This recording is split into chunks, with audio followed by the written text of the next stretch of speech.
Good morning, students. Myself Devendra Edvansi, your physical education teacher. Dear students, today I will explain to you chapter 7 Physiology and Injury in Sports. इसमें आपका जो next topic है effect of exercise on cardiorespiratory system. जब हम exercise करते हैं तो हमारे कार्डियोरेस्पिरेटरी सिस्टम पे क्या प्रभाव पड़ता है। The cardiovascular system undergoes many changes if exercise are performed. The cardiovascular system supplies more oxygen to the muscles and carry the impure blood to the lungs to be purified. The effects of exercise can be studied in two ways. एक आपका होता है short term effects of exercise और एक होता है आपका long term effects of exercise. तो जब हम एक्सरसाइज करते हैं तो हमारे जो रेस्पिरेटरी सिस्टम क्या होता है, इसमें मोर ऑक्सीजन सप्लाई करता है। जब हम एक्सरसाइज करते हैं तो हमारे जो मसल्स में क्या करता है, ये बहुत ज़्यादा ऑक्सीजन को सप्लाई करता है और जो हमारा इम्प्योर ब्लड है वो हमारे लंग्स में बहुत ज़्यादा प्यूरीफाई होकर हमारे मसल्स में चला जाता है। तो इसमें सबसे पहले क्या प्रभाव पड़ता है, सबसे फर्स्ट है आपका इंक्रीज इन हार्ट रेट। हमारा जो जब हम एक्सरसाइज करते हैं तो हमारा हार्ट रेट क्या हो जाता है, बढ़ जाता है। तो during exercise a lot of energy is consumed which the cell drive from oxidizing glucose. Both glucose and glycogen have to be delivered by the blood. This means that the heart was to work harder to pump more blood through the body. This means it has to beat faster in order to achieve a higher cardiac output. Heart rate for an adult at rate is about 30 beats per minute. Owing to training vessel heart rate, aerobic athletes can come down to 28 to 40 beats per minute. During vigorous exercise, heart rate can increase dramatically up to 220 beats per minute. तो क्या होता है, हमारा जो heart rate है वो बढ़ जाता है, इंक्रीज़ हो जाता है हमारा हार्ट रेट। नेक्स्ट है आपका इंक्रीज़ इन स्ट्रोक वॉल्यूम। जब हम एक्सरसाइज करते हैं तो हमारे जो कार्डियो रेस्पिरेटरी सिस्टम पे क्या पड़ता है, दूसरा प्रभाव पड़ता है हमारा इंक्रीज इन स्ट्रोक वॉल्यूम। हमारा जो स्ट्रोक वॉल्यूम होता है वो उसमें इंक्रीज, वो जो स्ट्रोक वॉल्यूम होता है वो हमारा बढ़ जाता है। On the onset of exercise stroke volume, the amount of blood dispersed per beat out of the left ventricle. Increased stroke volume is measured in milliliters per beat.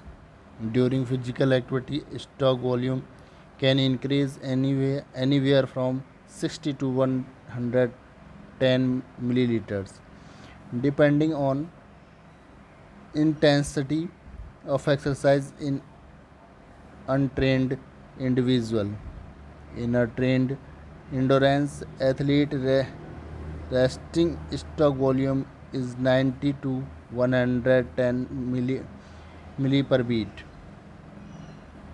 mile per beat, which can rise up to 150 to 180 mile per beat during high intensity workout. Next है आपका increase in cardio output. और हमारा जो क्या है cardio output वो increase हो जाता है। कार्डियो आउटपुट क्या होता है, जो हम ब्लड, जो हमारा 1 मिनट में जो हमारा हार्ट ब्लड पंप करता है उसको जो प्यूरीफाई करता है वो हमारा क्या कहलाता है, कार्डिक आउटपुट कहलाता है।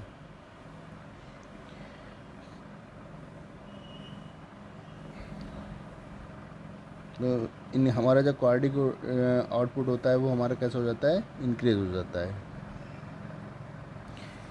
Cardiac output is the amount of blood pumped by the heart in 1 minute. It is measured in liters and milliliters. Cardiac output is the produced to stroke volume and heart rate.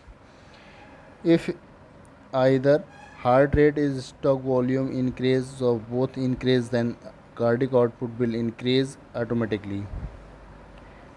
The cardiac output increase proportionally with the intensity of exercise in untrained individuals. Cardiac output during rest remains 5 to 6 liters per minute, which rises up to 14 to 20 liters per minute during exercise. जब हम rest time में होते हैं तो हमारा 5 से 6 litres per minute ही pump हो पाता है, और जब हम वर्क एक्सरसाइज करते हैं तो हमारा कितना हो जाता है 14 to 20 litres per minute during exercise. जब हम एक्सरसाइज करते हैं तो हमारा इतना बढ़ जाता है। इन trend endurance athlete cardiac output during rest remains, जो एथलीट होते हैं जो एक्सरसाइज करते रहते हैं उनका हमारा जो कार्डिक आउटपुट होता है उनका 10 टू 20 लीटर्स पर मिनट होता है, which can rise up to 40 litres per minute during exercise. और ये अपना जो एक्सरसाइज करके इनका 40 लीटर पर मिनट इनका कार्डिक आउटपुट बढ़ जाता है। जो हमारा नॉर्मल इंसान होता है, नॉर्मल पर्सन होता है, वो 5 टू 6 लीटर पर मिनट उसका कार्डिक आउटपुट होता है। जब वो एक्सरसाइज करता है, वर्क करता है, तो उसका कितना हो जाता है 14 टू 20 लीटर्स पर मिनट हो जाता है। और एक एथलीट होता है, उसका जो रेस्ट टाइम में कार्डिक आउटपुट होता है वो 10 टू 20 लीटर्स होता है, और जब वो एक्सरसाइज करता है तो उसका 40 litres per minute cardiac output बढ़ जाता है। नेक्स्ट है आपका इंक्रीज इन ब्लड फ्लो। हमारा एक्सरसाइज करने से क्या होता है, हमारा जो ब्लड फ्लो है वो इंक्रीज हो जाता है। Another short-term effect of the circulatory system during exercise is how blood is delivered throughout the body. When a person is at rest, only about 15 to 20% of the cardiac output blood flow through the body is carried to the skeletal muscles. However, during physical activity, the body reroutes the measure of the blood from the major organs to the skeletal muscles as well as to the skin. Next है आपका increase in blood pressure. हमारा जो exercise करते हैं तो हमारा blood pressure भी बढ़ जाता है।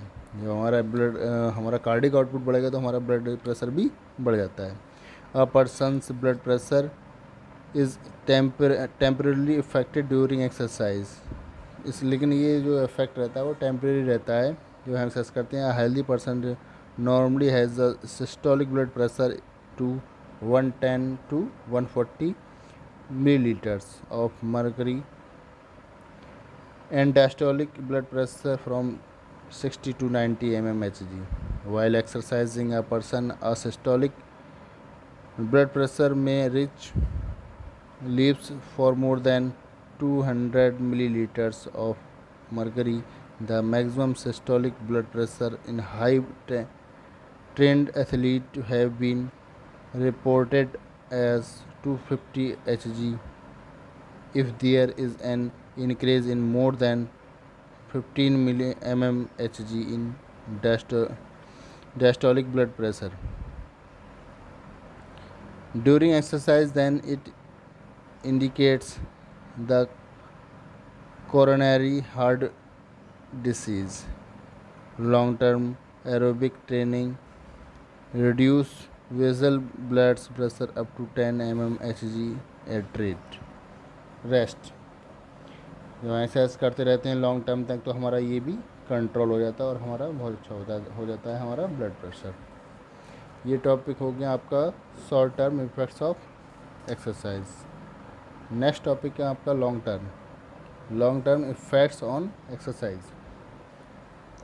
तो इसमें जब हम लॉन्ग टर्म तक एक्सरसाइज करते हैं, वो तो शॉर्ट टर्म के लिए था, जब हम लॉन्ग टर्म तक एक्सरसाइज करते हैं तो हमारा क्या होता है, increase in size of heart. जो हमारा हार्ट का साइज़ है वो क्या हो जाता है, इंक्रीज़ हो जाता है, बढ़ जाता है।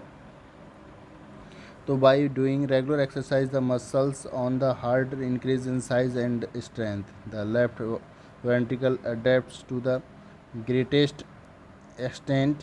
The heart walls become stronger and thicker. In case of endurance athlete, size of left ventricle cavity increase, which further increase stroke volume of athlete. जो हमारा हार्ट साइज है वो हमारा कैसा हो जाता है, इंक्रीज हो जाता है कार्डिक हाइपोथेरेपी के द्वारा। इसे हम क्या बोलते हैं, कार्डिक हाइपोथेरेपी, जब हमारा हार्ट का साइज जो बढ़ जाता है। नेक्स्ट है आपका decrease in resting heart rate.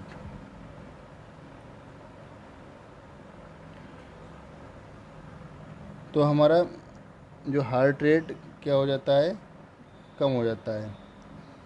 Exercise decreasing the resting heart rate. If 10 weeks training program to given to a player whose resting rate is 32 beats per minute. After this, personal resting heart rate may reduce up to 10 beats per minute. After exercise, heart becomes more efficient. It does not require to beat quickly to supply the body with blood while to rest. Next है आपका stroke volume at rest increase के समय भी हमारा जो stroke volume है वो क्या हो जाता है, बढ़ जाता है। तो regular exercise help in increase the stroke volume at rest. The stroke volume at rest remains up to 50 to 70 ml per beat, milliliter per beat in untrained individual and 70 to 90 ml per beat in trained athletes. Next है आपका increase in cardiac output. जो हमारा cardiac output होता है वो हमारा बढ़ जाता है, जो मैंने पिछले भी आपको बताया है। हमारा जो कार्डिक आउटपुट है वो बढ़ जाता है जब हम लॉन्ग टाइम तक एक्सरसाइज करते रहते हैं। अभी शॉर्ट टर्म में मैंने इसको आपको एक्सप्लेन किया था। इंक्रीज इन ब्लड फ्लू, मैंने इससे भी आपको बताया था, हमारा जो ब्लड फ्लू है वो क्या होता है, इंक्रीज हो जाता है। डिक्रीज इन ब्लड प्रेशर, जो हमारा ब्लड प्रेशर है वो हमारा कैसा हो जाता है, डिक्रीज हो जाता है।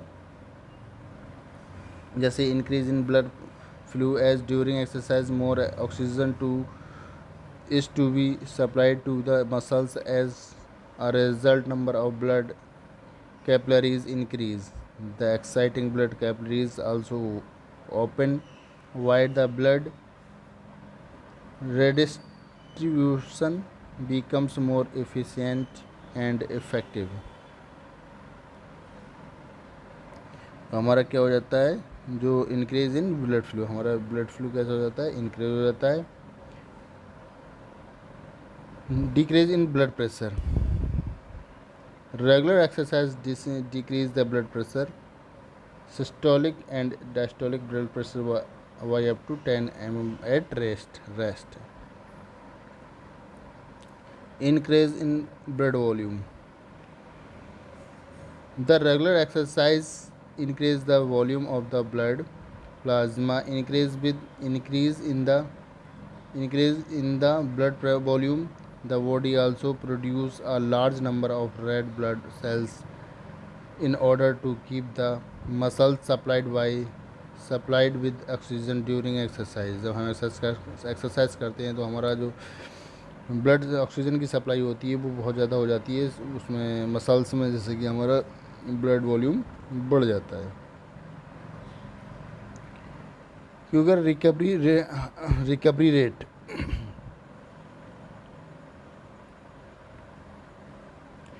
जो हमारा रिकवरी रेट है वो भी हमारा क्या जाता है, क्विकर हो जाता है, और reduce risk of heart disease.